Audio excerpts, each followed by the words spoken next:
জয় জয়। শুনিলে ভাগবত কথা ভগতি লাভ হয়। শ্রী শ্রীমদ ভাগবতম দশম স্কন্ধ দ্বাবিংশ অধ্যায়।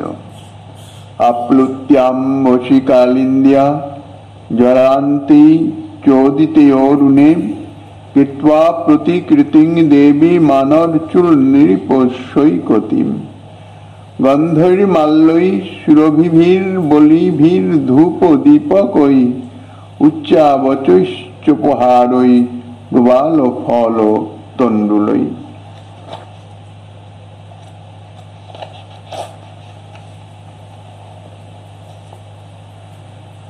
কাত্যায়নী মহামায়ে মহাযোগিন্নধীশ্বরী নন্দ গোপসুতং দেবী পতিং মে কুরুতে নমঃ ইতি মন্ত্রং জপন্তস্ত্যাং পূজাং চক্রুঃ কুমারিকাঃ এবং মাসং ব্রতং চেরুঃ কুমার্যৌ কৃষ্ণচেতসঃ ভদ্রকালীং সমানর্চুল ভুয়ানন্দসুতপতিঃ। পরমহংস পরিব্রাজকাচার্য কুল মুকুটমণি শিল সুখদেব গোস্বামী চরণ প্রাপবিষ্ট গঙ্গা তটী দেবর্ষি মহর্ষি রাজর্ষি বৃন্দ পরিবেষ্টিত শিলা পরীক্ষিত মহারাজের সভায় যে রূপেতে শ্রীমদ ভাগবত কথা কীর্তন করিয়াছিলেন, প্রভুপাদ রাধা বিনোদ গোস্বামী মহোদয়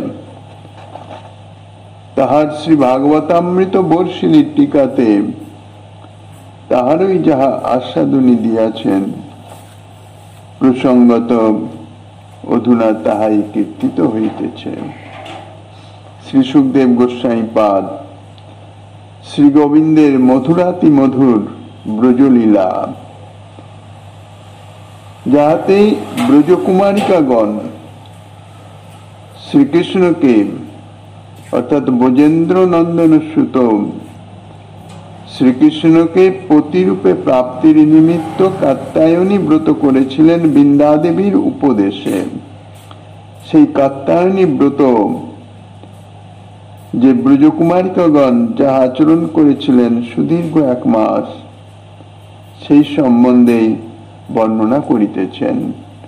মহারাজ পরীক্ষিতকে বলছেন, হে রাজন, ব্রজকুমারীগণ প্রত্যহ অরুণোদয় কালে যমুনার জলে স্নান করে যমুনার জল সন্নিহিত তীরভূমিতে বালুকা নির্মিত প্রতিমা প্রতিষ্ঠা পূর্বক সুরভি গন্ধ মাল্য বস্ত্র এবং ভূষণাদি উপহার, ধূপ এবং অন্যান্য উত্তম মধ্যম আদি বিবিধ উপহার এবং নবপল্লব ফল তণ্ডুল প্রভৃতি দ্বারা কাত্যায়নী দেবীর অর্চনা করেছিলেন। কি মন্ত্রে অর্চনা করতেন? সেই মন্ত্রের অর্থ হচ্ছে, হে দেবী কাত্যায়নী, হে মহামায়ে, তুমি দুর্ঘট ঘটন সমর্থে, হে অধীশ্বরী, হে কিরার অসাভিজ্ঞে, আপনি নন্দগোপ সুতকে আমার পতি করে দিন। আপনার চরণে প্রণাম। ব্রজকুমারিকাগণ এই মন্ত্র জপ করে কাত্যায়নী দেবীর অর্চনা করেছিলেন। কৃষ্ণগত প্রাণা ব্রজকুমারিকাগণ এই প্রকারে 1 মাস কাল হবিষ্যান্ন ভোজন করে নিয়ম পালন পূর্বক নন্দনন্দন আমাদের পতি হন, এই সংকল্প করে কাত্যায়নী দেবীর অর্চনা করেছিলেন। কৃষ্ণানুরাগিনী গোপকুমারীগণ বৃন্দাদেবীর উপদেশ অনুসারে কাত্যায়নী ব্রতই কৃষ্ণ প্রাপ্তির একমাত্র উপায়, সেটি জেনে কার্তিকী পূর্ণিমার পরদিন থেকে অর্থাৎ অগ্রহায়ণের কৃষ্ণপক্ষের প্রতিপদ থেকে যথারীতি ব্রত অনুষ্ঠান করতে আরম্ভ করেছিলেন। তাহারা প্রত্যহ সূর্যোদয়ের চারিদণ্ড পূর্বে অর্থাৎ ব্রাহ্ম মুহূর্তে যমুনা তীরে উপস্থিত হয়ে যমুনায় অবগাহন করেন। এই সময়টি অর্থাৎ ব্রাহ্ম মুহূর্ত, সেটি ভক্তি রাজ্যের পক্ষে অর্থাৎ যাহারা ভগবত কৃপা লাভেচ্ছু তাহাদের যে কোনো ভাবেই হোক এই ব্রাহ্ম মুহূর্তে শয্যা ত্যাগ করা অবশ্য করণীয়। ইহাতে বিশেষ কৃপা প্রাপ্ত হওয়া যায়। কেননা এই জাগতিক জগতের কামনা বাসনা মুগ্ধ সমস্ত জীবগণ নিরন্তর তাহাদের কামনা বাসনা পূরণার্থে যে ভাবনা চিন্তা করতে থাকেন, কি করব, কিভাবে কি হবে, কোনটা পাবো, কোনটা নেব, শশক ভোগ বাসনা জনিত যে সমস্ত ভাবনা চিন্তা, সেই ভাবনা চিন্তা শ্বাস প্রশ্বাসের মাধ্যমে আবহাওয়ায় অর্থাৎ বায়ুমণ্ডলে পরিব্যাপ্ত হয়ে যায়। সেই ভাবনা চিন্তার যে তরঙ্গ, চিন্তা তরঙ্গ, কামনা বাসনার তরঙ্গ যাকে বলে,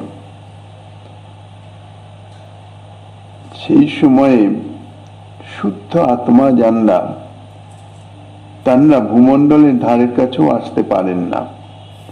কেননা এই কামনা বাসনার যে তরঙ্গ, ইহা তাহাদের অত্যন্ত পীড়িত করে। যারা এমনি শুদ্ধ আত্মা, জগতেও দেখা যায় যাহারা শুদ্ধ আত্মা ভজনানন্দী ভজন করেন একান্তে, তাঁরা যদি ওই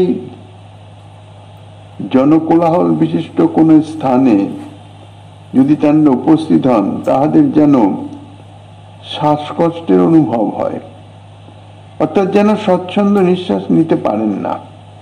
তার কারণ হচ্ছে তাহাদের যে শুদ্ধ চিত্তে যখন এই সমস্ত চিন্তা তরঙ্গগুলি আঘাত করে নিঃশ্বাসের মাধ্যমে, বায়ুর মাধ্যমে গিয়ে, তখন তাহাতে কষ্ট অনুভব হয়।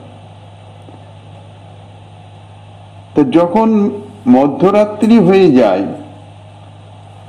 তখন বেশিরভাগ জাগতিক জীব অর্থাৎ কামনা বাসনা সংকুলিত জীব তাহারা নিদ্রিত হয়ে যান। আর নিদ্রার সময়ে তখন তো কোনো কামনা বাসনার ভাবনা তরঙ্গ, চিন্তা তরঙ্গ আর বিচ্ছুরতি হতে পারে না। তারপরে হয় কি, অর্থাৎ রাত্রির দ্বিতীয় প্রহরের পর থেকে ধীরে ধীরে ধীরে ধীরে বায়ুমণ্ডল থেকে এই যে চিন্তার তরঙ্গগুলো স্তিমিত হতে থাকে, বায়ুমণ্ডলটি শুদ্ধ স্বচ্ছ পবিত্র হতে থাকে ধীরে ধীরে। যেমন ঘোলা জল যদি রেখে দেওয়া হয় স্থিরভাবে, ধীরে ধীরে যেমন তার ময়লা নিচে চলে যায়, জল উপরে স্বচ্ছ জল এসে উপস্থিত হয়, মানে স্বচ্ছ জলে পরিণত হয়, ঠিক সেই রকম বায়ুমণ্ডল শুদ্ধ স্বচ্ছ পরিষ্কৃত হয়ে যায়। সেই সময়ে যে সমস্ত শুদ্ধাত্মা অর্থাৎ যে সমস্ত মহাত্মাগণ, আচার্যগণ, তাদের কাজই হচ্ছে পরোপকার। পরোপকারটা কিভাবে করেন? তাহারা কোনো জাগতিক উপকারের ধার ধারেন না, আধ্যাত্মিক মঙ্গল অর্থাৎ ভগবত উন্মুখী কিভাবে করা যায় তাহারা তাহাতে অহেতুকী ভাবে কৃপা করেন, কৃপা সঞ্চার করেন, কৃপা শক্তি সঞ্চার করেন। তাঁরা তখন এই জগতে বিচরণ করেন, বিশেষ করে রাত্রির শেষ প্রহরে। দ্বিতীয় প্রহর গেল, তৃতীয় প্রহর এক প্রহর ধরে বায়ুমণ্ডল পরিষ্কৃত হয়ে যায়, তৃতীয় প্রহরে, চতুর্থ প্রহরে একদম বায়ুমণ্ডল স্বচ্ছ পবিত্র হয়ে যায়, শান্ত স্নিগ্ধ। সেই সময় তারা বিচরণ করেন, দেখেন যে কে ভগবত ভজনের জন্য চেষ্টা করছেন, ভগবত ভজনে রত আছেন। তখন তাহাদের যে একটা মনের প্রসন্নতা, যারা ভগবত ভজন, একজন ভক্ত যদি আরেকজন ভক্তকে দেখতে পান, তাহলে স্বাভাবিকভাবে হৃদয়ে একটা উৎফুল্লতা আসে। মালা তিলকধারী কেউ কেউ অপরিচিত জনই হোক না কেন, রাস্তায় যদি দেখে তাইলে মনে হয় আমারই জন, এরকম একটা অন্তরে অনুভব আসে এবং খুব প্রসন্নতা আসে। আর এই প্রসন্নতাই হচ্ছে কৃপার নিদান, অর্থাৎ তাহাদের সেই কৃপা তার উপর বর্ষিত হয়, অর্থাৎ তার ভজনের উৎকণ্ঠা, ভজনের সহযোগী হয়। এই জন্যেই যত যত মহাত্মাগণ তাদের ভজন পদ্ধতি ইত্যাদি দেখা গেছে সমস্তই রাত্রির তৃতীয় চতুর্থ প্রহরে কেউ শয্যায় নাই, তার আগেই সকলে উঠে স্নান করে পবিত্র হয়ে যে যার ভজনে অবস্থান করেন, ভজন শুরু করে দেন। এই সমস্ত বিশুদ্ধ মহাত্মাগণে তাদের বিশেষ কৃপা প্রাপ্ত হওয়া যায়। এই জন্য যে কোনো ব্রত অর্থাৎ ভগবত প্রাপ্তির উদ্দেশ্যে যাহা কিছু করা যায় তাহাই তো ভক্তি। এখানে ব্রজকুমারিকাগণ তাহারা শ্রীকৃষ্ণ প্রাপ্তির নিমিত্ত ব্রত অনুষ্ঠান করিতেছেন, সেই জন্য তাহারা ব্রাহ্ম মুহূর্তে সূর্যোদয়ের চারিদণ্ড পূর্বে সেই সময় উঠে সকলে মিলে সমবেত ভাবে যমুনায় এসে উপস্থিত হন। তাহাদের সময়টা হচ্ছে কার্তিকী পূর্ণিমার পরে অগ্রহায়ণ মাসে, অর্থাৎ হেমন্তকালের 2 মাস করে প্রথম মাসে হেমন্তকালে সূর্যোদয়ের পূর্বে যমুনার শীতল জলে অবগাহন করা অত্যন্ত ক্লেশকর, কষ্টসাধ্য, খুব কষ্ট লাগে। শীতকালে ঠান্ডা জলে স্নান করতে কিরকম কষ্ট অনুভব হয়, তা সেই অবগাহন করা বিশেষ ক্লেশকর হলেও ইহাদের তো দেহদৈহিকাদিক কোনো সুখ দুঃখের চিন্তা নাই, তাহাদের কৃষ্ণে পরম অনুরাগ। কৃষ্ণ অনুরাগ বশত তাহাদের সেটি অনুভবই হতো না। কৃষ্ণ প্রাপ্তির প্রবল বাসনায় তাহাদের দেহ গেহাদির প্রতি আসক্তির লেশ মাত্রও ছিল না। শ্রীকৃষ্ণ প্রাপ্তি হচ্ছে তাদের মুখ্য উদ্দেশ্য, তার জন্য যা করণীয় সবই করবে, কষ্ট করে নয়। শ্রীকৃষ্ণের যদি প্রীতি থাকে, পিত্তাস্পদের সুখের নিমিত্ত, পিত্তাস্পদের সেবার নিমিত্ত যথার্থ যদি প্রীতি হয়, তাহলে সেখানে যত কষ্টই হোক কষ্ট অনুভব হয় না, বরং একটা অন্তরে তৃপ্তি এসে উপস্থিত হয়, আমি পিত্তাস্পদের সেবায় লাগতে পারবো। কাজেই এই ব্রজকুমারিকাগণেরও এই ব্রাহ্ম মুহূর্তে যমুনায় অবগাহন স্নান করা ক্লেশকর কষ্টকর হলেও তাহাদের তাহা অনুভবেই আসতো না, কেননা তাহাদের দেহগেহ ইত্যাদি প্রতি কোনো আসক্তি আবেশ ছিল না। কাজেই তাহারা যাহাতে সুচারু রূপে এই কাত্যায়নী ব্রতের অনুষ্ঠানটি করতে পারেন, যেন কোনো রকম ত্রুটি বিচ্যুতি না হয়, সেই জন্যেই সর্বদা চেষ্টিত থাকতেন, চেষ্টা করতেন।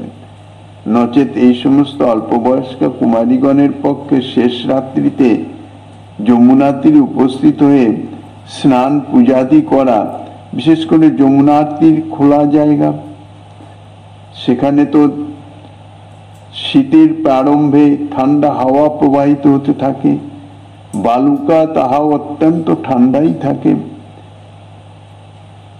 শুধুমাত্র শ্রীকৃষ্ণ প্রাপ্তির তীব্র লালসার জন্য তাহাদের কোন রকমের কোনো অসুবিধা বোধ হতো না। তা নইলে যদি বিন্দুমাত্র দেহগেহের আবেশ থাকতো, দেহ সুখের যদি বিন্দুমাত্র আবেশ থাকতো, তাহলে তাহাদের পক্ষে এটি সম্ভব হতো না। একদিন দুদিন ঠিক আছে, অনেক কষ্ট করে না হলে করে ফেললাম, যদিও কষ্টকৃত যে সেবা বা যে ভজন বা যে ব্রত নিয়ম অনুষ্ঠান, সেটি যথার্থ ফলদায়ী হয় না। কৃষ্ণনুরাগিনী গোপকুমারিকাগণ প্রত্যুষে যমুনা অবগাহনের ক্লেশ অগ্রাহ্য করে যথাবিধি স্নানাদি সমাপনান্তে যমুনা তীরবর্তী যে বালুকাময় স্থান, সে স্থানে সারি সারি প্রবেশন করে বালুকা দ্বারাই কাত্যায়নী দেবীর প্রতিমা নির্মাণ করতেন। এবং পূজাবিধি বৃন্দা দেবী বলে দিয়েছেন। সেই বৃন্দা দেবীর কথিত বিধি অনুসারে ভক্তিপূর্বক অর্থাৎ অত্যন্ত শ্রদ্ধার সঙ্গে কাত্যায়নী দেবীর অর্চনা করতেন। গোপকুমারীগণ তাহাদের পিতা মাতা প্রভৃতি যে অভিভাবকগণের অজ্ঞাতসারেই শেষ রাত্রিতে শয্যা ত্যাগ করে যমুনা তীরে আগমন করেন। কেউ জানতে পারত না গৃহের, এবং যথাবিধি স্নান ও কাত্যায়নী পূজাদি সমাপন করে সূর্যোদয়ের অর্থাৎ সূর্যোদয় হওয়ার মধ্যেই তাহারা যে যার গৃহে গমন করে আবার নিজ নিজ শয্যায় যে যেমন শুয়ে আছে, কেউ জানতেও পারত না যে এরা কোথায় গিয়েছিল বা কি ব্যাপার, আবার শয়ন করতেন।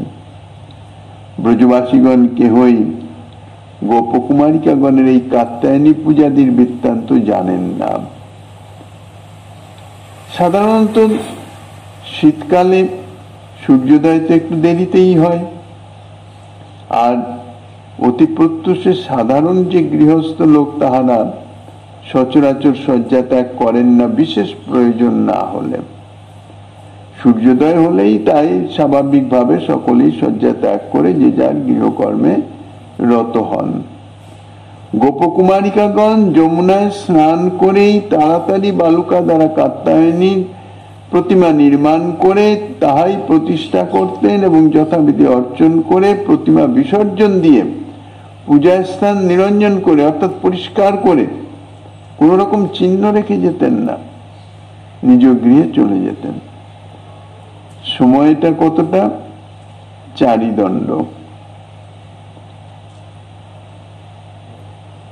এই 4 দণ্ডের মধ্যেই তারা এই সমস্ত কিছু সেরে আবার সূর্যোদয়ের মধ্যেই, সূর্যোদয় হওয়ার আগেই তাহারা গৃহে গিয়ে শয়ন করে যেতেন। তাহারা যদি বালুকা ব্যতীত অন্য কোনো দ্রব্য দ্বারা প্রতিমা নির্মাণ করতেন তাহলে এত অল্প সময়ের মধ্যে তো হতো না। বালুকা দ্বারা নির্মাণ করা অত্যন্ত সহজ, কাজেই অল্প সময়ের মধ্যে তাহাদের অভীষ্ট কার্য সমাপন করে সকলের অগোচরে নিজ গৃহে গমন করবার জন্যই তাহারা প্রত্যহ বালুকা দ্বারা কাত্যায়নী দেবীর প্রতিমা নির্মাণ করতেন। আবার প্রতিদিনই বিসর্জন দিয়ে দিতেন। প্রতিমা নির্মাণ করে প্রতিষ্ঠা করে পূজা অর্চনা করে আবার বিসর্জন দিয়ে দিতেন। শ্রীমদ্ ভাগবতে বর্ণিত আছে, শৈলী দারুময়ী লৌহি লেপ্পা চ সৈকতি মনময়ী মণিময়ী প্রতিমাষ্ট বিধা স্মৃতা। শ্রীমদ্ ভাগবত 11 স্কন্ধে শ্রী ভগবান উদ্ধবকে বলেছেন নিজ স্বরূপের কথা, অর্থাৎ বিগ্রহ স্বরূপের কথা। 8 রকমের বিগ্রহের মাধ্যমে তিনি ভক্তের সেবা গ্রহণ করেন, পূজা গ্রহণ করেন। সেই 8 রকম কি? পাষাণ নির্মিত বিগ্রহ, দারু অর্থাৎ কাষ্ঠ নির্মিত বিগ্রহ, সুবর্ণাদি ধাতু নির্মিত বিগ্রহ, ভিত্তি কিংবা কোনো পাত্রে চন্দনাদি দ্বারা লেপিত সেই বিগ্রহ, চিত্রাদি লিখিত অর্থাৎ যাকে আমরা ফটো বলি সেই চিত্রপট, বালুকা দিয়ে নির্মিত এবং মৃত্তিকা দিয়ে নির্মিত, আর হৃদয়ে চিন্তিত অর্থাৎ মনে মনে ভাবনার দ্বারা, আর মণি নির্মিত। এই 8 প্রকারের প্রতিমা অর্থাৎ এই 8 প্রকারের বিগ্রহের মাধ্যমে তিনি সেবা অঙ্গীকার করেন। সুতরাং গোপকুমারিকাগণ বয়সে বালিকা হলেও এবং তাড়াতাড়ি কার্য সাধনের জন্য ব্যগ্র হলেও তাহাদের এই সৈকতি অর্থাৎ বালুকা দ্বারা নির্মিত সৈকত, অর্থাৎ যমুনার সৈকত, যমুনার তীরে বালি ছিল, এই সৈকতি প্রতিমা নির্মাণ এটি কোনো অশাস্ত্রীয় ছিল না। প্রেমবান ভক্তগণ প্রেমাবেশে যাহাই করুন না কেন, তাহা কখনো শাস্ত্র বিগড়িত হতে দেখা যায় না। প্রেমী ভক্তগণের যাহা কিছু আচরণ তাহা কিন্তু শাস্ত্র দেখে নয়, শাস্ত্র জ্ঞানের বশীবর্তী হয়ে নয়, তাহারা হৃদয়ের প্রেমের যে উচ্ছ্বাস, যে আবেগ, যে ভাব, সেই ভাবেই তাহারা সেবা করেন, অর্থাৎ সেবার নিমিত্ত যাহা কিছু করেন। কিন্তু শ্রী ভগবানের এমনই কৃপা আর প্রেমের এমনই প্রভাব বা সামর্থ্য যে প্রেমী ভক্তগণ প্রেমবশ হয়ে যাহাই করুন না কেন তাহা কখনো অশাস্ত্রীয় হতে পারে না, তাহা কখনো অশাস্ত্রীয় হয় না। আর প্রেমহীন ব্যক্তিগণ, যাদের প্রেম নাই, অর্থাৎ প্রেমের ভান করে দৈহিক কিংবা ঐহিক সুবিধার জন্য যাহা করে, পারলৌকিক প্রাপ্তির জন্যে বা জড়জাগতিক প্রাপ্তির জন্যে প্রেমের ভান করে তারা যাই কিছু করুক না কেন, তার সমস্তই শাস্ত্র বিগড়িত হয়ে পড়ে, শাস্ত্র সম্মত হতে পারে না। কেননা শাস্ত্র মানতে গেলে শাস্ত্রের যে বিধি নিষেধ, তাহাতে তাহাদের সুখ স্বাচ্ছন্দ্যের ব্যাঘাত হয়ে যায়। কাজে শাস্ত্র মানতে গেলেই যেন তাদের প্রেমের ন্যূনতা এসে উপস্থিত হয়ে পড়ে। এই জন্যে তাহারা প্রেমের দোহাই দেয়, প্রেমের ভান করে। কিভাবে? ওসব বিধিমার্গের বিষয়, শাস্ত্রের নিয়ম অনুশাসন ও বিধিমার্গে, আমাদের ওসব নাই, এই কথা তারা ঘোষণা করে শাস্ত্র সিদ্ধান্তের বহির্ভূত তাহারা আচরণ করে বসেন। কিন্তু প্রকৃত প্রেমবান ব্যক্তির কার্যাবলী যদি ভালো করে লক্ষ্য করা যায়, যদিও তাহারা শাস্ত্র অনুশাসনে কিছু করেন না, শাস্ত্র দেখে দেখে কিছু করেন না, তাহারা যাহা কিছু করেন হৃদয়ের প্রেমের আবেশে, প্রেমের আবেগে। কিন্তু তাহাদের কার্যাবলী ভালো করে পর্যবেক্ষণ করলেও দেখা যায় তাহারা যতই প্রেম বিবশ হন না কেন, তাহাদের ব্যবহার কিংবা কার্যাবলী কখনোই কোন শাস্ত্র বিগড়িত হয় না, অশাস্ত্রীয় হয় না, হতে পারে না। কেননা প্রেম তো নিত্য সত্য শাশ্বত স্বপ্রকাশ তত্ত্ব, আর শাস্ত্রও তো স্বপ্রকাশ শ্রী ভগবানের শ্রী মুখোদ্গীর্ণ।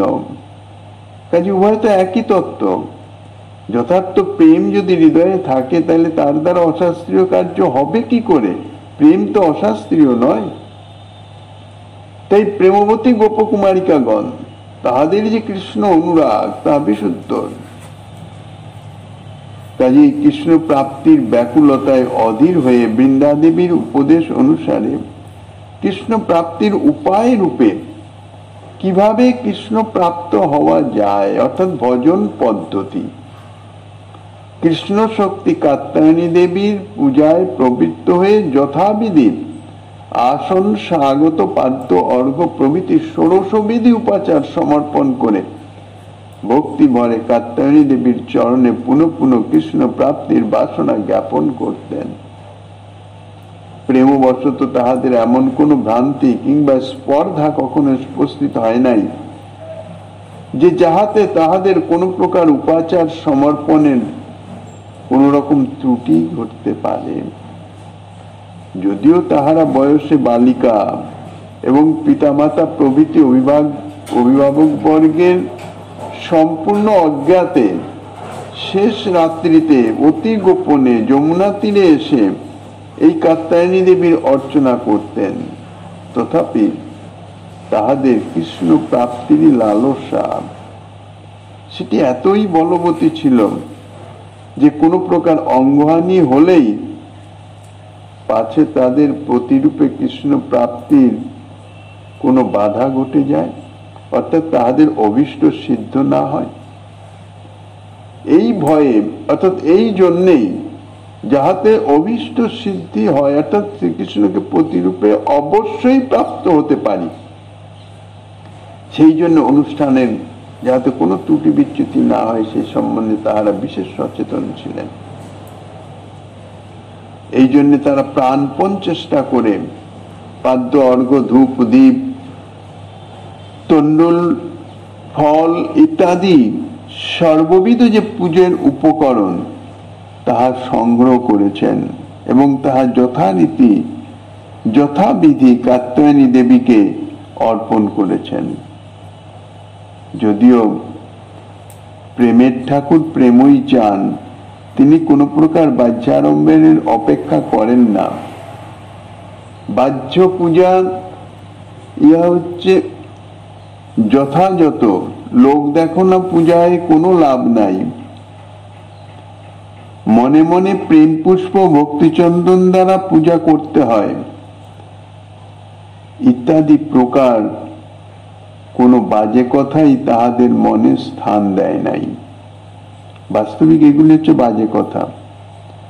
প্রেমের ঠাকুর প্রেমই চান, বাহ্যের কোন উপাচারের কোনো প্রয়োজন নাই, অপেক্ষা নাই। অনেক প্রেম প্রাপ্তির নিমিত্ত ভজনেরত সাধকের মুখে এরকম শোনা যায়, মনে মনে পূজা করলেই হয়, মনে মনে প্রেম পুষ্প ভক্তিচন্দন দ্বারা পূজা করলেই হয়। কিন্তু কৃষ্ণ প্রাপ্তির যে ভজনের যে প্রক্রিয়া, যাহাই ব্রজকুমারিকাগণ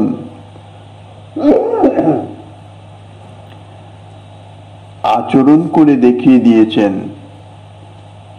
তাহাদের হৃদয়ে কিন্তু এ জাতীয় কোনো ভাবনায় স্থান পায় নাই।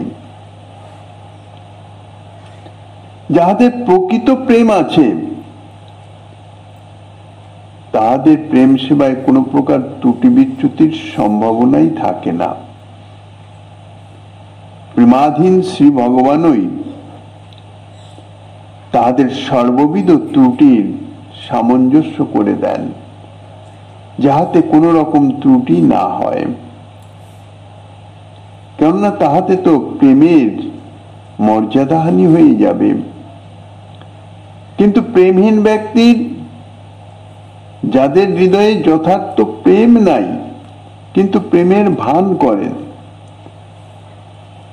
অন্তর্যামী শ্রী ভগবান তার নিকট তো কোনো কিছু গোপন নাই, গোপন রাখতে পারবে না কেউ। কাজেই যাদের হৃদয়ে যথার্থ প্রেম নাই, অর্থাৎ বিশুদ্ধ প্রেম, ভগবত প্রেম, যাকে কৃষ্ণ প্রেম বলে, কৃষ্ণ প্রাপ্তির নিমিত্তই কৃষ্ণ প্রেমই প্রয়োজন। সম্বন্ধ বিধেয় প্রয়োজন তত্ত্বে শ্রীমন মহাপ্রভু প্রেমকেই প্রয়োজনীয় তত্ত্ব বলে ঘোষণা করেছেন। অর্থাৎ কৃষ্ণ প্রাপ্তির নিমিত্ত যত যত সাধক আছে সকলের এই প্রেমই প্রয়োজন, যে যেভাবেই হোক না কেন, যেভাবেই কৃষ্ণকে পেতে চান না কেন। বিনা প্রেম সে নাহি মিলে নন্দলালা, প্রেম চাই। আর প্রেম হচ্ছে নিত্য সত্য শাশ্বত শুদ্ধ সপ্রকাশ তত্ত্ব, কোন অশাশ্বত অনিত্য বস্তু প্রেম নয়। কাজেই হৃদয়ে যথার্থ প্রেম যদি আবির্ভূত হয়, অর্থাৎ প্রেমের সম্বন্ধ যদি হয় শ্রী ভগবানের সঙ্গে, অনাদিকাল থেকে সেই প্রেম সব জীবের হৃদয়েই আছে। কেননা প্রেমেরই সম্বন্ধ, শ্রী ভগবানের সঙ্গে অন্য কোনো সম্বন্ধ তো হতে পারে না। আর আমরা যেহেতু শ্রী ভগবানেরই অংশ, কাজেই আমাদের তো নিত্য সম্বন্ধ। কাজেই সে নিত্য সম্বন্ধ হচ্ছে প্রেমের সম্বন্ধ। যেভাবেই হোক না কেন, যেভাবেই সেবা হোক না কেন, প্রেম প্রকাশিত হয় সেবার মাধ্যমে। হৃদয়ের প্রেমটি প্রকাশিত হবে সেবার মাধ্যমে। পিত্তাস্পদের সেবার মাধ্যমেই হৃদয়ের অন্তঃস্থিত যে প্রেম সেটি প্রকাশিত হয়। যাদের হৃদয়ে প্রেম এখনো প্রকাশিত হয় নাই অথচ প্রেমের ভান করছে, তাদের যে সেই প্রেম সেবার কার্যে শ্রী ভগবান সহায় হন না। কাজেই সেখানে অসংখ্য ত্রুটি বিচ্যুতি, আর যত ত্রুটি বিচ্যুতি আছে তত কথার পারিপাট্য মাত্র দেখা যায়। এটি আমাদের জন্য নাই, ওটি আমাদের জন্য নাই, ইত্যাদি ইত্যাদি বহু কথা শোনা যায়। সুখদেব গোস্বামীপাদ বলছেন, গন্ধর মাল্যই সুরভিভি।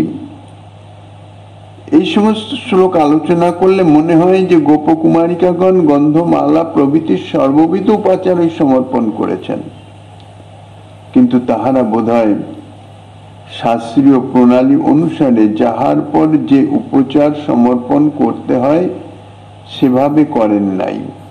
কেননা আসনং স্বাগতং পাদ্যমর্ঘ্যম আচমনীয়কং ইত্যাদি শাস্ত্রবাক্যে জানা যায় যে কোনো দেবতার যদি ষোড়শোপচারে অর্চন করতে হয় তাহলে প্রথমে আসন দিতে হবে, তারপর স্বাগত প্রশ্ন অর্থাৎ স্বাগত ভাষণ, তারপর পাদ্য, তারপর অর্ঘ্য, এইভাবে 16টি উপাচার পর পর পর পর সমর্পণ করতে হয়। সুখদেব গোস্বামীপাদের এই যে শ্লোক গন্ধমাল্যই সুরভিভি প্রভৃতি শ্লোকে প্রথমত গন্ধ অর্থাৎ চন্দন, তারপর মালা, এইভাবে উপাচার বর্ণনা দেখলে গোপকুমারিকাগণের পাদ্য অর্ঘ্য প্রভৃতি উপাচারে শাস্ত্রীয় কর্মভঙ্গ হয়েছে বলেই মনে হয়। কিন্তু ইহাও মনে আসে যে যাহার কৃপায় যাহার প্রেম বলে গোপকুমারিকাগণ নিতান্ত বালিকা হয়েও অতি প্রত্যুষে এতগুলি উপাচার সংগ্রহ করতে পারলেন, তাহাদেরকে শাস্ত্রীয় ক্রম অনুসারে সেই উপাচারগুলি সমর্পণ করতে গিয়ে গোলমাল ঘটে যায়। এই শ্লোকের টিকায় বৈষ্ণব তোষণিকার তিনি বলেছেন, শ্রীকৃষ্ণ ঋত মনস্তেন তাসাং ক্রম বিস্মৃতে শ্রী বাদরায়ণেব বা তদ ব্রত কথনে পরমত শোকেন ক্রমাতিক ক্রমাৎ। গোপকুমারিকাগণ কাত্যায়নী দেবীর অর্চনায় প্রবৃত্ত হয়ে কৃষ্ণ প্রাপ্তির লালসায় এতই বিবশ হয়ে পড়েছিলেন যে তাহাতে তাহারা বৃন্দাদেবীর উপদেশ মতো কাহার পর কোন উপাচার অর্পণ করতে হয় তাহা ভুলে গিয়েছিলেন। অথবা প্রেমবতী গোপকুমারিকাগণের এরূপ ভ্রমবশত উপাচার সমর্পণের ক্রমবিস্মৃতি হওয়া কিছুতেই সম্ভবপর হয় নাই। যাহাদের প্রেমে অখিল ব্রহ্মাণ্ডপতি শ্রীকৃষ্ণ পর্যন্ত বশীভূত হয়েছেন তাহাদের কি কোনো প্রকার ভ্রমপ্রমাদ প্রভৃতি দোষ থাকতে পারে? অতএব গোপকুমারিকাগণের পাদ্য অর্ঘ্য উপাচার ইত্যাদি সমর্পণে কোনো প্রকার ক্রমভঙ্গ হয় নাই। কিন্তু সুখদেব গোস্বামীপাদ তাহলে এভাবে বর্ণনা করলেন কেন? তাহার উত্তরে বলা যায়, শ্রী সুখদেব গোস্বামীপাদ যখন মহারাজ পরীক্ষিতের নিকটে গোপকুমারিকাগণের কাত্যায়নী পূজার বৃত্তান্ত বর্ণনা করেছেন, তখন তিনি গোপকুমারিকাগণের প্রেম পর্যালোচনা করতে গিয়ে আত্মহারা হয়ে গেছেন, এমন ভাববিহ্বল হয়ে গেছেন যে ক্রম অনুসারে বর্ণনা করতে তিনি সক্ষম ছিলেন না। আপ্লুত্যাম ভৌসি কালিন্দা। শ্রী সুখদেব গোস্বামীপাদ হঠাৎ নৃপ বলে পরীক্ষিতকে যে সম্বোধন করেছেন তাহাতে স্পষ্টই জানা যায় যে তিনি গোপকুমারিকাগণের প্রেম ব্যবহারের কথা বলতে বলতে আশ্চর্যান্বিত হয়ে গেছেন, অত্যন্ত আশ্চর্য হয়ে গেছেন। স্বাভাবিক, এত অল্প বয়সের বালিকার কৃষ্ণ প্রাপ্তির নিমিত্ত এমন কঠোর সাধন ব্রত নিয়ম সুদীর্ঘ 1 মাস ব্যাপী কৃষ্ণ প্রাপ্তির নিমিত্ত তাদের এই যে কঠোর সাধনের কথা তাহার চিত্তে যখনই সুখদেব গোস্বামীপাদ তো বাস্তবত বর্ণনা করেছেন সাক্ষাৎ দেখে দেখে, কেননা কৃষ্ণ লীলা তো নিত্য সদা সর্বদাই সংগঠিত হচ্ছে। কাজে ভাববিহ্বল হয়ে গেছেন, ভাববিহ্বল হয়েছেন, আশ্চর্যান্বিত হয়ে বিস্ময়াবিষ্ট হয়ে ভাববিহ্বল হয়ে তিনি, হে নৃপ, দেখো দেখো কৃষ্ণ প্রেমের কি অদ্ভুত শক্তি দেখো। যে সমস্ত বালিকার এখনো স্ত্রী পুরুষ ভেদ বুদ্ধিটি পর্যন্ত পরিস্পষ্ট হয় নাই, যথার্থ স্ত্রী পুরুষ কাকে বলে কি তাদের মধ্যে তত্ত্বত ভেদ, এ সম্বন্ধে কোনো জ্ঞানের আভাসও যাদের মধ্যে নাই, তাহারাও কৃষ্ণকে প্রতিরূপে পাবার জন্য কেমন ব্যস্ত হয়ে পড়েছেন, এবং বয়প্রাপ্তাগণের পক্ষেও দুঃসাধ্য যে কাত্যায়নী ব্রত অনুষ্ঠান তাতে রত হয়ে গেছেন। পরীক্ষিত মহারাজকে এদের এই যে কৃচ্ছ সাধনের কথা, অর্থাৎ তাদের যে প্রেমের গভীরতা, প্রেমের অনুরাগের যে প্রভাব, তীব্রতা, কৃষ্ণ প্রাপ্তির যে তীব্র লালসা, সে কথা অন্তরে স্ফূর্তি প্রাপ্ত হতেই সুখদেব গোস্বামীপাদ বিহ্বল হয়ে গেছেন। রাজাকে সম্বোধন করে তারপরেই সুখদেব গোস্বামীপাদ গন্ধমাল্যই সুরভিভি প্রভৃতি শ্লোকে গোপ কুমারিকাগণের কাত্যায়নী পূজা বর্ণনা করতে গিয়ে উপাচার সমর্পণের ক্রমভঙ্গ করে ফেলেছেন বলেই মনে হয়। কবি কর্ণপুর গোস্বামীর আনন্দ বৃন্দাবন চম্পু গ্রন্থে গোপকুমারিকাগণের কাত্যায়নী পূজা এবং তাহাতে শাস্ত্রীয় ক্রমানুসারে উপাচার সমর্পণ এবং গোপকুমারিকাগণের কাত্যায়নীর নিকট প্রার্থনার কথা তাহা বর্ণনা করেছেন। তত্র প্রথম মঞ্জুষাঞ্জ সাধারণেন্য তস্যামেব সৈকতং কাত্যায়নী মূর্তৌ মনসা সকলাং কলাবতঃ সমান মানসস্তয়া একরূপমেব তদা তদা বাহনং বিদধতি স্ম যথা ইহাগচ্ছ দেবী সন্নিধান মিহামাচার কৃষ্ণস্য সন্নিধানং নঃ প্রাপয়স্য নমো নমঃ। অর্থাৎ গোপকুমারিকাগণ প্রথমত সেই বালুকাময়ী কাত্যায়নী মূর্তিকে চিন্ময়ী রূপে ভাবনা করে সকলেই একইভাবে তাকে আহ্বান করলেন। অর্থাৎ স্নান করে প্রথমে বালুকা দিয়ে মূর্তি নির্মাণ করে, বিগ্রহ নির্মাণ করে তারপর তাহারা আহ্বান করছেন সেই বিগ্রহী সাক্ষাৎ চিন্ময়ী কাত্যায়নী দেবী অন্তরেই ভাবনা করে। গোপকুমারিকাগণ সকলেই পূজা পদ্ধতিতে বিজ্ঞা অর্থাৎ কলাবতী এবং সকলেরই চিত্তবৃত্তি এক প্রকার, কেননা সকলের উদ্দেশ্য, সকলের কামনা তো একই, কৃষ্ণকে প্রতিরূপে প্রাপ্তি। সুতরাং তাহাদের কার্যে কোনো বৈলক্ষণ্য নাই আর কোনো মতদ্বৈত নাই, কারোর মতের মধ্যে কোনো ভেদ নাই, অর্থাৎ মতের ভেদ নাই, অর্থাৎ তাহাদের কার্যেরও কোনো ভেদ নাই, সকলে একই রকম একইভাবে কার্য করেছেন। তাহারা কাত্যায়নী দেবীকে আহ্বান করতে প্রবৃত্ত হয়ে বলছেন, হে দেবী, আপনি এই বালুকাময়ী মূর্তিতে সন্নিহিত হন এবং আমাদের কৃষ্ণ সন্নিধানে প্রাপ্তির যোগ্য করুন। এই প্রার্থনা, এটি কিন্তু সাধকের একটি চরমতম বিষয়, অনুভবের বিষয়। প্রার্থনা জানাচ্ছেন আপনি এই মূর্তিতে সন্নিহিত হন, আবির্ভূত হন। আবির্ভূত হয়ে কি করবেন? আমাদের কৃপা করবেন, আমাদের কৃপা করে কৃষ্ণকে প্রাপ্তি করিয়ে দেন তা নয়, কৃষ্ণকে দেন তা নয়।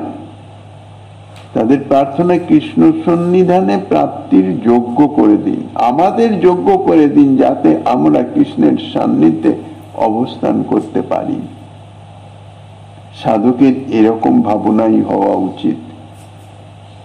নিজের অযোগ্যতা নিবন্ধনেই শ্রীকৃষ্ণ অপ্রাপ্তি, শ্রীকৃষ্ণ বিস্মৃতি। তা নইলে আমাদের তো শ্রীকৃষ্ণের সঙ্গে কোনো বিভেদ নাই, অর্থাৎ কোনো বিচ্ছিন্নতা নাই। আমরা অযোগ্য হয়ে পড়েছি, সেই যোগ্যতা অর্জনই হচ্ছে যথার্থ ভজন, যথার্থ সাধন ও যোগ্যতা অর্জন করবার জন্যে। আর সেই যোগ্যতা অর্জনের নিজ সামর্থ্য, শক্তি ইত্যাদির মাধ্যমে সম্ভব নয়। অর্থাৎ সাধন, ভজন, তপস্যা ইত্যাদির দ্বারা জড়জাগতিক বিষয়ে লাভ করা যায়, কঠোর তপস্যাদারী অসুরাদিগণ তাহারা কঠোর তপস্যা করে জড়জাগতিক অনেক শক্তি, অনেক কিছু লাভ করেছেন, কিন্তু সেই অপ্রাকৃত তত্ত্ব শ্রী ভগবানকে লাভ করা যায় না।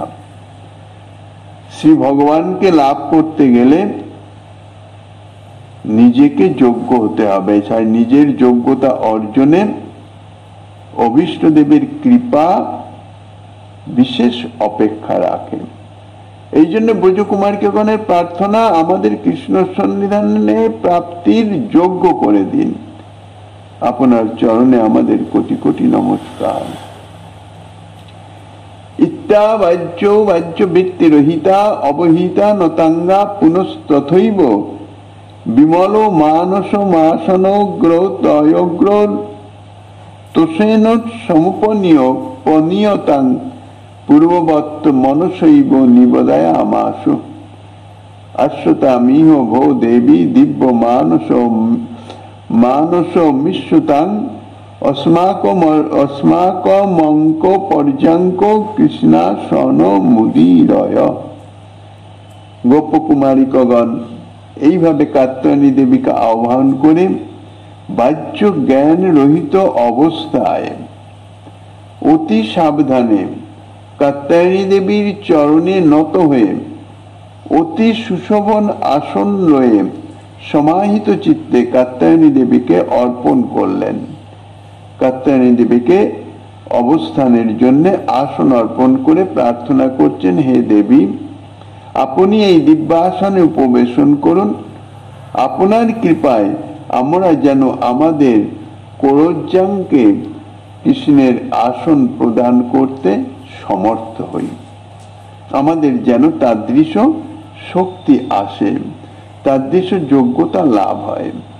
এই প্রকার আসন সমর্পণের পর গোপকুমারিকাগণ আসনাদি উপাচার সমর্পণের শাস্ত্রীয় ক্রম অনুসারে স্বাগত পাদ্য অর্ঘ্য প্রভৃতি সমস্ত উপাচারই সমর্পণ করেছিলেন। স্বাগতং তব হে দেবী, স্বাগতং তে নিবদ্ধতে কৃপয়া কারয়ামাস্কং স্বাগতং কৃষ্ণমন্ত্রীকে। হে দেবী, আমরা আপনার চরণে স্বাগত প্রশ্ন করে স্বগত ভাবে অর্থাৎ নিজ মনোগত ভাব জ্ঞাপন করিতেছি যে আপনি কৃপাপূর্বক কৃষ্ণের নিকটে আমাদের স্বাগত বিধান করুন। আমরা কৃষ্ণ নিকটে উপস্থিত হলে কৃষ্ণ যেন স্বাগত বলে আমাদের অভিনন্দিত করেন। রাসলীলার প্রসঙ্গে দেখা যায়, কৃষ্ণের বংশীরব শুনে গোপীগণ যখন যমুনা তীরে উপস্থিত হয়েছিলেন, তখন শ্রীকৃষ্ণ স্বাগতং বৌ মহাভাগা ইত্যাদি বলে তাহাদিগকে অভিনন্দিত করেছিলেন, স্বাগত জানিয়েছিলেন। এই প্রকারে কাত্যায়নী দেবীর স্বাগত বিধান করে গোপকুমারিকাগণ তারপর পাদ্য সমর্পণ করলেন। হে দেবী, আপনার ত্রিজগৎ বন্দিত চরণে আমরা পাদ্য উপাদান সমর্পণ করলাম। আমাদের যেন শ্রীকৃষ্ণ চরণ শ্বেত জলে বক্ষস্থল শীতল হয় এবং আপনার কৃপায় যেন সত্যই কৃষ্ণের সহিত আমাদের আদ্য অর্থাৎ প্রথম মিলন সংগঠিত হয়। এইভাবে পাদ্য সমর্পণ করে অর্ঘ্য সমর্পণ করে প্রার্থনা করছেন, হে দেবী, আপনি সমস্ত পূজাবর্গেরও পরম পূজ্যা, পূজ্যবর্গেরও পরম পূজ্যা। আপনাকে আমরা অর্ঘ্য নিবেদন করিতেছি। আমাদের পক্ষে যেন মহার্ঘ শ্রীকৃষ্ণ সঙ্গ লাভ অতি সুলভ ভাবে সংগঠিত হয়ে যায়। এই প্রকার অর্ঘ্য নিবেদন করে গোপকুমারিকাগণ আচমন সমর্পণ করলেন এবং প্রার্থনা করলেন, হে দেবী, আমরা আপনাকে পরম রমণীয় আচমনীয় প্রদান করলাম। আপনার কৃপায় যেন আমাদের বদন শ্রীকৃষ্ণের আচমন যোগ্য হয়। এই প্রকারে আচমনীয় সমর্পণ করে গোপকুমারিকাগণ ঘৃত, মধু, দধি প্রভৃতি দ্বারা মধুপর্ক রচনা করে কাত্যায়নী দেবীর উদ্দেশ্যে প্রদান করলেন এবং বললেন, মধুর মধুর পর্কস্তে মুখ সম্পর্ক মাপিত কুরু কৃষ্ণাধর পুটি নধুপর্ক সমাধীন। হে দেবী, আমরা এই সুমধুর মধুপর্ক আপনার শ্রীমুখের উদ্দেশ্যে সমর্পণ করলাম। শ্রীকৃষ্ণের অধর যেন আমাদের মধুপর্ক স্থানীয় হয়। মধুপর্ক সমর্পণের পর পুনরাচমনীয় প্রদান করতে প্রবৃত্ত হয়ে গোপকুমারিকাগণ বললেন, পুনরাচমনীয়ং তে কথিয় মেদং পুনঃ পুনরাচমনীয়ং ভৌ কৃষ্ণ শ্যান নমস্তুন। হে দেবী, আমরা আপনাকে কমনীয় পুনরাচমনীয় প্রদান করিতেছি, আমাদের যেন কৃষ্ণবদন পুনরাচমনীয় স্থানীয় হয়। তদনন্তর গোপকুমারিকাগণ মণিময়ী পাত্রে সুগন্ধি তৈল লয়ে কাত্যায়নী দেবীকে অভ্যঙ্গ সমর্পণ করলেন। হে দেবী, এই দিব্য সদ্গন্ধযুক্ত তৈল প্রদান করিতেছি, আপনি ইহা অভ্যঙ্গের জন্য গ্রহণ করুন। আপনার কৃপায় যেন কৃষ্ণের প্রতি অঙ্গে আমাদের প্রতি অঙ্গ যোজিত হয়। তদনন্তর গোপকুমারিকাগণ সুগন্ধবাসিত তণ্ডুলাদি চূর্ণ দ্বারা উদ্বর্তন অর্থাৎ অঙ্গমার্জন দ্রব্য রচনা করে কাত্যায়নী দেবীর উদ্দেশ্যে সমর্পণ করলেন। উদ্বর্তনীয়ং তে দত্তং গন্ধচূর্ণমিদং মৃদু উদ্বর্তনীয়ং নো দুঃখং ত্বয়া কৃষ্ণাঙ্গ সঙ্গতঃ। এইরূপে উদ্বর্তনীয় সমর্পণের পর গোপকুমারিকাগণ মনোরম সুবর্ণ ঘটে কর্পূর বা আদি বাসিত শীতল জল নিয়ে কাত্যায়নী দেবীর স্নানার্থে সমর্পণ করলেন। বললেন, কর্পূর রপুর সৌরভ্যম দেবী স্নানীয় মর্পিতম কৃষ্ণাঙ্গ সঙ্গ সুধয়া কৃপয়া স্নাপয়া সুনঃ। স্নানীয় জল অর্পণের পর গোপকুমারিকাগণ কনক সূত্র দ্বারা গঠিত শাটিকা অর্থাৎ বসন শাড়ি নিয়ে ভক্তি ভরে কাত্যায়নী দেবীকে সমর্পণ করলেন। বললেন, হে দেবী, পরিধে ইদং কনকাং সুকমাং সুকম কৃষ্ণাং সুকেনাং সুকানি পরিবর্তয় নহম্বিকে। এইভাবে বস্ত্র সমর্পণের পর গোপকুমারিকাগণ বিবিধ মণিমুক্তাদি বিনির্মিত অলঙ্কার ইত্যাদি নিয়ে কাত্যায়নী দেবীর উদ্দেশ্যে সমর্পণ করে প্রার্থনা করছেন। রত্নালঙ্কার নৈ রে ভীর ভব ভাবিন্য লঙ্কতা কৃষ্ণাঙ্গ সঙ্গ সুদয়া কারয়াসমান অলঙ্কতা।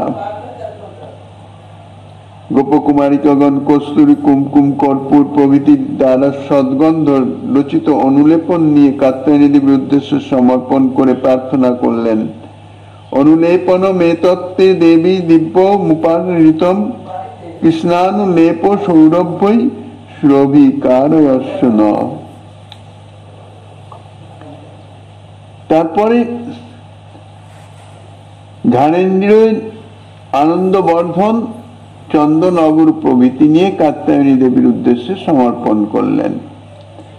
তারপরে গোপকুমারিকাগণ বৃন্দাবনের বনজাত যে সুগন্ধ কুসুম তাই নিয়ে ভক্তিভরে কাত্যায়নী দেবীর চরণে সমর্পণ করলেন, করজোড়ে প্রার্থনা করলেন, হে দেবী, আমরা বৃন্দাবনজাত কুসুম সমূহ আপনার চরণে সমর্পণ করিতেছি, আপনি কৃপাপূর্বক গ্রহণ করুন এবং আশীর্বাদ করুন, যেন শ্রীকৃষ্ণের দন্তরূপ কুসুমে আমাদের অধরদয় সমর্চিত হয়।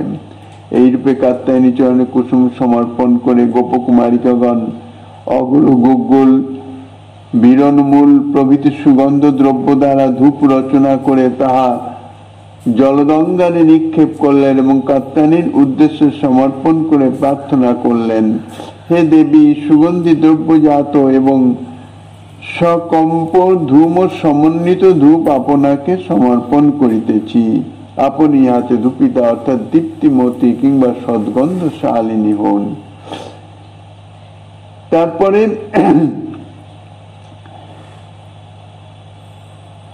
কর্পূরবর্তী সুরভির দেবী দীপ অয়মর্পিত কৃষ্ণ কৌস্তুভ দীপেন দীপ্তং ন স্যাদুরগৃহম। অর্থাৎ আমরা আপনাকে এই সুগন্ধি কর্পূরবর্তী সমন্বিত দীপ সমর্পণ করলাম। দীপ নিবেদনের পর গোপকুমারিকাগণ সুবর্ণ থালিতে নানাবিধ ফলমূল শর্করাখণ্ড ক্ষীর নবনীত আদি ইত্যাদি দ্বারা নৈবেদ্য রচনা করে কাত্যায়নী দেবীর প্রতিমার সম্মুখে স্থাপন করলেন এবং ভক্তিভরে কাত্যায়নী দেবীর উদ্দেশ্যে সমর্পণ করে করজোড়ে প্রার্থনা করলেন, হে দেবী, এই পরম পবিত্র সুখাদ্য নৈবেদ্য আপনাকে অর্পণ করলাম, আপনি কৃপাপূর্বক তাহা গ্রহণ করুন। নৈবেদ্য সমর্পণের পর গোপকুমারিকাগণ কাত্যায়নী দেবীর উদ্দেশ্যে তাম্বুল সমর্পণ করে প্রার্থনা করলেন, হে দেবী, এলাচ, লবঙ্গ, কর্পূর প্রভৃতি দ্বারা সুরভিত তাম্বুল আপনাকে অর্পণ করলাম, আপনি ইহা কৃপা করে গ্রহণ করুন। তারপর কাত্যায়নী দেবী নিরাজন করলেন, আরতি করলেন। নিরাজয়ামি ত্বাং দীপস্তবকেন মহেশ্বরী, নিরাজিতানি কৃষ্ণস্য তিসাঙ্গানি ভবন্তু নঃ। হে মহেশ্বরী, আমরা এই দীপমালিকা দ্বারা আপনার নিরাজন করলাম। আপনার কৃপায় যেন শ্রীকৃষ্ণের প্রতি অঙ্গ প্রত্যঙ্গের কান্তি মালিকায় আমাদের প্রতি অঙ্গ প্রত্যঙ্গ যেন নিরাজিত হয়। নিরাজনের পর গোপকুমারিকাগণ ভক্তি ভরে কাত্যায়নী দেবীর চরণে প্রণাম করলেন এবং নতজানু হয়ে জোর করে গল্লগ্নিকৃত বসনে কাত্যায়নী দেবীর স্তব করতে লাগলেন। হে মাতো,